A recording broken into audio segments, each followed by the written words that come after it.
వయసు పెరిగే కొద్దీ చంద్రబాబుకు అసహనం పెరుగుతోందని, రాజధానిపై ఇష్టం వచ్చినట్లు మాట్లాడుతున్నారని ఎంపీ నందిగం సురేష్ మండిపడ్డారు. టీడీపీ నేతలకు దమ్ముంటే రాజధానిపై చర్చకు తన సవాల్ను స్వీకరించాలన్నారు.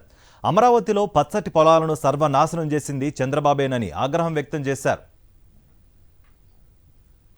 నువ్వు హైదరాబాద్ను డెవలప్ చేశానని చెప్తా ఉన్నావు. హైదరాబాద్లో నువ్వు ఉన్నప్పుడు మరి ఆంధ్రప్రదేశ్లో కూడా డెవలప్ చేయాలని ఎందుకు ఆలోచించలేదు? ఆంధ్రప్రదేశ్ని ఎందుకు వదిలేశావు?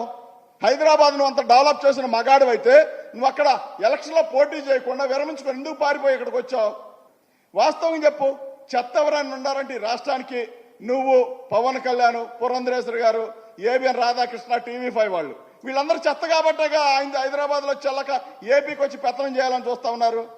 అక్కడ చెత్త పనికి రాక అక్కడ వదిలేసి అక్కడ దోసేస్తే ఆ చెత్తను తీసుకొచ్చి హైదరాబాద్ నుంచి తీసుకొచ్చి ఏపీలో వాడదామంటే ఎవడు చూస్తూ ఉంటాడు?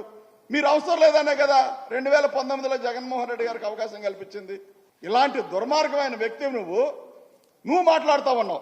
సిగ్గు సర్వ అనిపించాలి కదా. కాస్త కాబట్టి కాస్తన్నా సింగిల్గా పోటీ చేసి గెలిచే దమ్ము లేక అక్కడ ఎవరో పిల్లలు పుడితే ఆ పిల్లల్ని ఎత్తుకొని తిరుగుతూ ఉంటాం. లోకేష్కి, చంద్రబాబు నాయుడుకి అలవాటే. ఇప్పటి వరకు 14 సంవత్సరాలు ముఖ్యమంత్రిగా ఉన్న చంద్రబాబు నాయుడు నేను ఇది చేశాను కాబట్టి మళ్ళీ ఇదే పాలన కొనసాగిస్తాను, మళ్ళీ మీరు నాకు ఓట్లేండి అన్నాడు. దమ్ముందా? జగన్మోహన్ రెడ్డి గారు నవరత్నాలు అనే పథకాల ద్వారా రాష్ట్ర ప్రజలందరికీ సంక్షేమ పాలన అందిస్తా ఉంటే ఈ రాష్ట్రం అప్పుల పాలైపోతుంది. పేదవాడికి ఇల్లు ఇస్తే ఊరుకోము. మా కుల రాజధానిది, మా కుల రాజధానిలో సామాన్యులు, పేదవాళ్ళు, ఎస్సీలు, బీసీలు ఉండకూడదని చెప్పి మరి దుర్మార్గంగా కోర్టుకు వెళ్ళింది నువ్వా కాదా? ఏ రాజధానిది? ఇది ఒక కుల రాజధాని. ఈ ప్రాంతంలో నువ్వేం చేశావు? ఈ రాష్ట్రంలో అమరావతి అనేది ఒక దాన్ని పెట్టి అది భ్రమరావతిగా మార్చి అమరావతి రైతులను సర్వనాశనం చేసింది నువ్వా కాదా?